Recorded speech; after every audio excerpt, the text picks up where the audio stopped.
Hello and welcome to the British Wheelchair Basketball Women's League Highlights Show. I'm your host, Stephen Jameson. Round 3 of the competition this week, and it's all to play for. Here's what's coming up on the show. It's crunch time in both divisions this week as the final classifications for Division 2 are decided. It's an incredibly close end to the regular season in Division 1, and we've also got the highlights of the Division 2 final.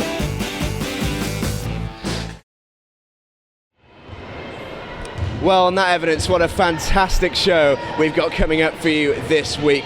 Now, if you are new to the sport of wheelchair basketball, then fear not, because we've got all the information you need right here. Just take a look at this. Wheelchair basketball is similar to basketball in many ways. The court size and hoop height are identical, as is the scoring system. 2 for a basket and 3 for a long shot beyond the 3-point line.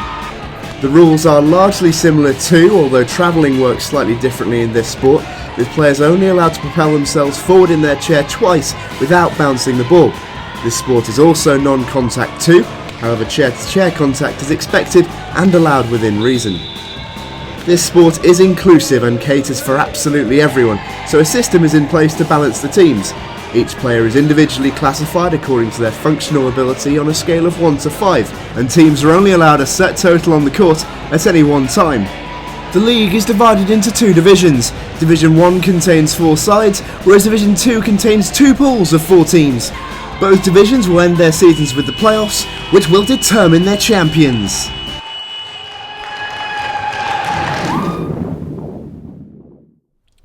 So straight into the highlights then, and this week we start with Division 2, who are already into their playoffs. We had the quarterfinals last round, now it's time for the semis and the final, and who will be walking away with this fabulous trophy come the end of the weekend? Let's find out. Eastern Blue Stars raced into an early lead in this contest and held it throughout, Charlene Honey keeping the scoreboard ticking over here. They didn't have it all their own way though, as Anna Turney converted this free throw but was adjudged to have crept over the line and the score was disallowed. Bell Seconds had their chances, but it was a story of near misses for them, and Blue Stars were happy to win 25-14 and head into the playoff for 5th and 6th place. Titan Seconds dominated this one and raced into a 15-point lead after 15 minutes, with rising star Tony Cave on target on this occasion. The Spitfires continued to plug away, and this stunning free throw came courtesy of Tink Hastings, who was clearly delighted with her one-handed effort. Normal service resumed soon after though, Cici Zainoglu here converting one of her 8 rebounds in the match, and Titan Seconds took it 33-17. This was an exceptionally close contest from start to finish, but it was Leeds who started stronger. Jade Louise Lachlan needed 2 attempts to convert this effort. Lachlan was involved again not long after, setting up top scorer Gina Smallwood, who notched 12 points in the match. The Steelers stepped up their game in the second half, and they took the lead for the first time at the end of the third quarter, with the score at 25-24 in their favour. The tension was all too much for the Leeds bench to bear, but they eventually scraped through to the playoff final with a 33-27 victory. Rob Hayes caught up with the Leeds' exhausted coach, Josh Gardner, after the game. Well, dramatic, tense, close match. We saw some footage of you there going through the absolute emotional mill. What are your thoughts after that? We've won. That's I only wanted to win a game when I didn't think we'd get anywhere near the final. The girls have not really met each other before we've started this tournament. 3 of them have come from a brand new other team. Never played with size 6 before. First time in Women's League. Great final. Can't beat it. Blackhawks faced a tough test in their semi-final clash against the Bells Angels of the North, but they proved they were a force to be reckoned with as Ashley Greening sank 12 points in the match. The Angels settled quickly though, and despite this near miss from Robin Love, their attacking intent was beginning to show. The Bells' attack was clinical and considered throughout. Caroline Ballard East came off the bench to top the score sheet, dispatching 2 of her 16 points here. Her side secured progression to the final in relatively comfortable fashion in the end, emerging with a 43-21 win.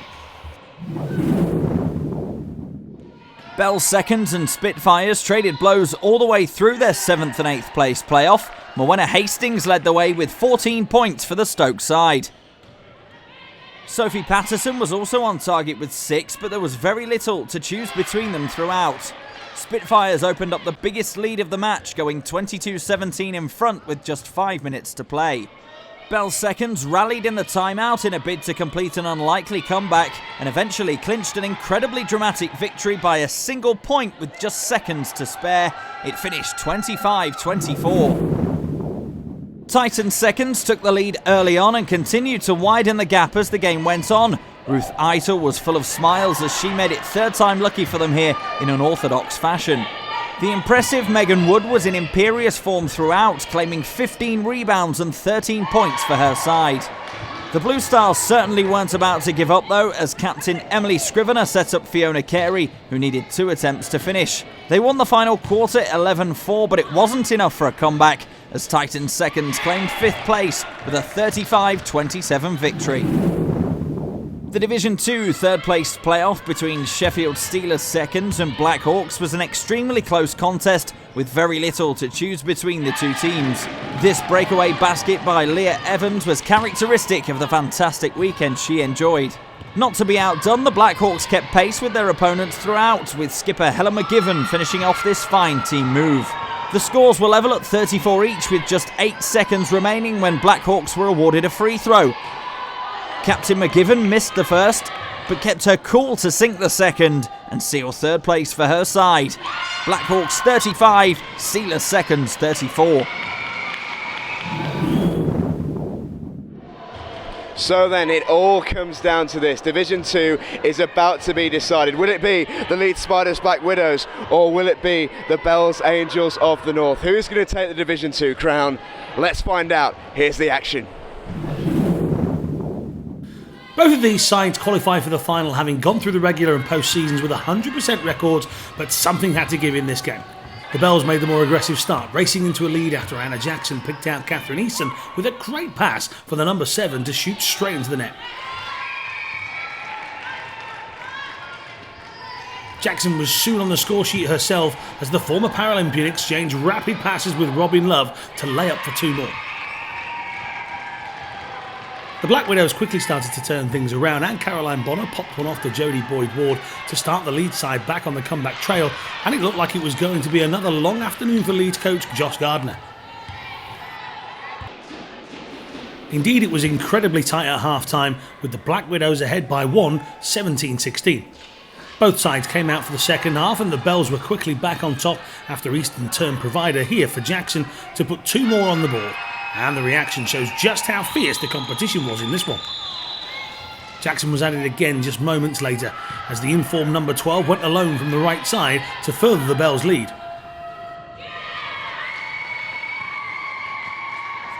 Leeds again tried to mount a comeback with Jade Louise Loughlin taking Boyd Ward's pass and going all the way round the outside to find this score from the right.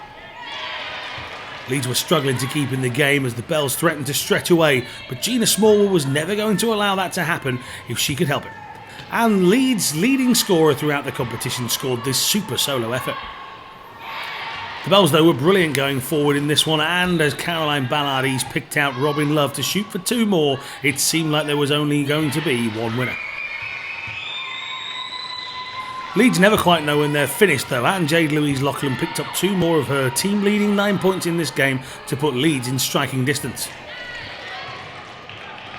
Coach Gardner was doing all he could to will his side on, but as the Black Widows piled forward in search of the baskets they needed to get back into it, they were exposed defensively, and Robin Love took full advantage here as her excellent approach play set up Ballard East, who was all on her own to lay up for 2 more.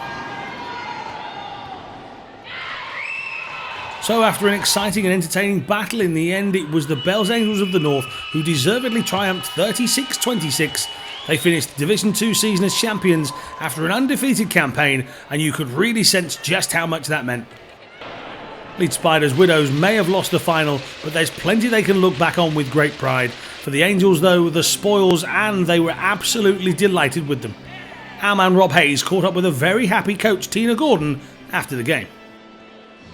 Well, congratulations, you won the final and you're on top of the pile at the end of the season. How do you feel? Thank you, absolutely fantastic. Yeah, the Angels of the North squad have just been superb right the way through all of the Women's League, pulling together off court as well as on court and really supporting each other right the way through the games. And not just our first team, it's our second team as well. So we're very much a complete squad, and we really couldn't have won that game without everybody's support there.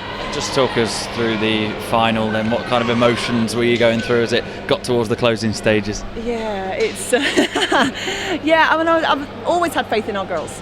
Okay, and so I knew that provided we kept our heads, that we would be able to work with composure, to have the correct shot selections, and just be extremely fierce on defence, and that happened. So yeah, can't be more proud of the Angels. So at the end of the Division 2 season, the Angels came out on top. It was a tight and tense post-season, with the Steelers missing out on the final in the closing stages and Leeds taking the Angels right to the wire in the final itself. It made for thrilling entertainment. The other games outside of the semis were to decide the final classifications, and here they are. The Spitfires ended up 8th after being pipped to 7th by a point by the Bells seconds. The Blue Stars were pushed to 6th by a resurgent Titans team who claimed 5th, while the Steelers, who missed out on the final in the closing moments of the semi, were beaten to 3rd place by a single point by the Blackhawks. Finalist Leeds came 2nd, while top of the tree sit the Angels. So a huge congratulations to Bells Angels of the North, champions of Division 2 after what's been an incredible season for them. But it's now time to turn our attention very much to Division 1, the final games of the regular season. Who's going to come top of the pile? Steelers came into this weekend at the summit of Division 1 and looked to assert their position as league leaders with this basket from Sophie Carrigill, assisted by the excellent Jordana Bartlett. With less than 3 minutes to play, this match looked destined to go right down to the wire, with the Vixens desperately trying to maintain the slender lead they'd held for most of the contest. Amy Conroy put the result beyond doubt to leave Vixens and Steelers tied at the top with 2 to play, but despite defeat, Steelers still hold the head-to-head advantage. It finished Vixens 57, Steelers 52. It was 3rd versus 4th here, and Titans bossed the first half. Helen Turner top scoring the match with an impressive 21 points. Team GB starlet Joy Hazelden added 10 to the Coventry side's tally as they tried to reduce the deficit and get back into the game. Combined with a sturdier defensive display, they managed to rally and just edge the second half. But ultimately, the Titans came through a high-scoring game, 61-42. The Titans were mighty in this match. Hotshot Helen Turner spearheaded the attack and was top scorer once again with 19. The Steelers knew that a win would keep them at the top of Division 1, and this superb effort from Leah Evans kept the Sheffield side in contention, but the Titans were turning defence into attack frighteningly quickly.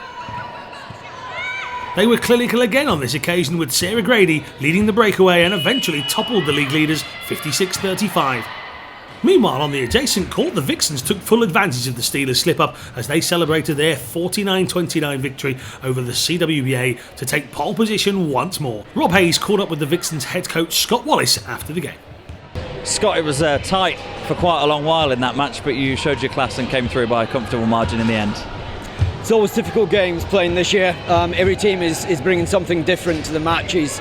It takes a while for us sometimes to get our game plan moving, but when it does, it becomes pretty impressive basketball, and I think that's what we're seeing out there this year, is from all the teams, is pretty impressive basketball. With the Steelers slipping up against the Titans, that puts you back at the top of the table with one match remaining of the regular season. How are you feeling about that? I think you can't be anything other than happy about being top of the league with one game to go, but we're under no illusions. Tomorrow's game is going to be tough. 4 good teams this year. Every single match, I think, is gone tight for us, and Titans have pushed us in both games before. It's good to go in as top of the league, and hopefully we'll finish as top of the league, but it will be through hard work and determination and some great teamwork. Well, good luck for tomorrow. Thank you very much. So then, heading into the Sunday, the Vixens had the advantage as they headed into their final game of the season against the Titans, knowing that a win would see them top the league. Sheffield needed to beat CWBA to be in with a chance, and were also relying on the Titans beating the Vixens. So then, as we head into the final fixture of the Division 1 season, the Vixens are facing the Titans, knowing that a win will see them top the tree at the end of the regular season. But on the other court, the Steelers are waiting to pounce on any slip-ups. Let's find out what happens. With the Steelers taking on CWBA on the other court, the Vixens knew that failure to win this one may cost them first place in the league at the final hurdle. The predictably nervy opening exchanges were broken by the game's first score, and it was a familiar sight as the Vixens' number 10, Amy Conroy, got them on the board at the second attempt. That only stirred the Titans into life, however, as Louise Sugden superbly picked out Jude Hamer, who clinically sunk this for 2. The Titans started to find their groove, and Captain Sarah Grady found Pauline McDonald in space to take the shot from range. And if you were in any doubt on how much the Titans wanted to win this one, check out the reaction from Coach Anne Wild. McDonald was soon on the ball again, this time turning provider for Sugden, who banked this in beautifully from the right side. The Titans were really making their shots count, and unfortunately for the Vixens, they weren't as successful as they struggled to rein in the Londoners' lead. Meanwhile, on court 1, the Steelers were looking to make the most of the Titans' strong start. Jordana Bartlett's pass here eventually breaking to Leah Evans for a Steelers score to pile the pressure on the Vixens. The team in white were starting to show their best in response, with 2 GB stars combining as Amy Conroy assisted Robin Love here to lay up for 2. The Titans, though, were in no mood to be outscored, and it was McDonald again who was laying on the chances, this time for Helen Turner to get herself on the score sheet. The Vixens came again, though, as Conroy found Emily McLean, who fed Natasha Davies, to slip under the Titans' tunnel formed by Hamer and Turner and round off a lovely move. On the other court, meanwhile, CWBA were keeping pace with the Steelers, with Joy Hazelden predictably deadly from the free throw line. With the Vixens behind, could the Coventry side potentially upset the Steelers' party? Vixens coach Scott Wallace would certainly have loved the favour, as the Vixens went into the third quarter behind by 6. The Vixens needed a comeback, and efforts like this one from Emily McLean could only help. A superb shot from an awkward angle. Back on court 1, and CWBA and the Steelers were still neck and neck, as Hazelden fed her fellow starlet Charlotte Moore for this fantastic score. As the third quarter progressed, it seemed more and more likely that the Vixens would need the result in the other game to go their way, as the Titans stretched their lead with some brilliant attacking play. Amy Conroy wasn't going quietly though, and she broke away to help herself to 2 more points. Jessica Pilkington showed not only great attacking prowess, but also the fighting spirit required to take the lead, and the Steelers were starting to threaten to pull away. Back to the main game, and the Titans were also starting to extend their lead, with Helen Turner drawing the foul as she shot for 2, meaning she could then convert for an extra point. The Titans were starting to enjoy themselves. And so too were the Steelers, as Pilkington again was attacking with aggression to feed Yvonne Waft, and the number 26 was on target under pressure to hand the advantage firmly to the Sheffield side. The Titans were relentless in attack, and once more the McDonald-Turner combination struck to further the Titans' lead. Back to the Steelers, and they were starting to smell blood, with Sophie Carrigill superbly setting up Jordana Bartlett for the final of her game-leading 18 points. The Steelers had to work really hard for this win, only managing to pull away in the final quarter, but a win it was as the hooter went 56 points to 45.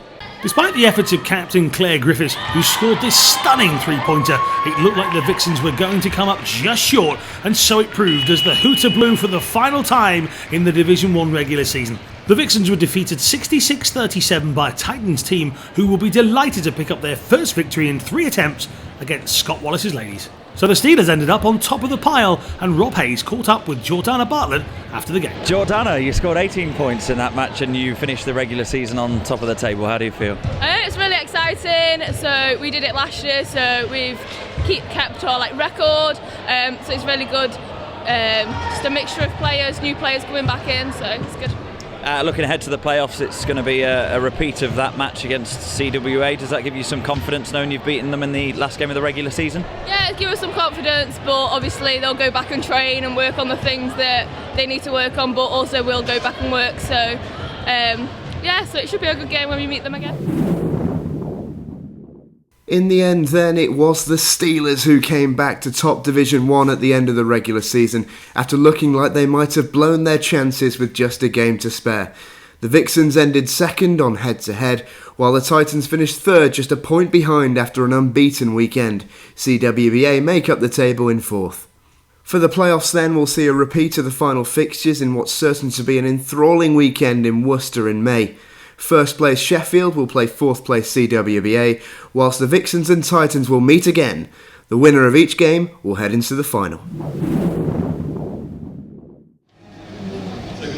So that's that then. We've reached the end of another weekend of Women's League here at the Wildcats Arena in Nottingham. What a fabulous round it has been. Congratulations again to the Sheffield Steelers and the Bells Angels of the North, who were victorious this weekend. And if you'd like to find out more about the sport or how to get involved, do check out the website British Wheelchair Basketball at the link below. We'll see you next time in Worcester at the end of May, where we're going to find out how the Division 1 playoffs are going to turn out. But until then, it's goodbye.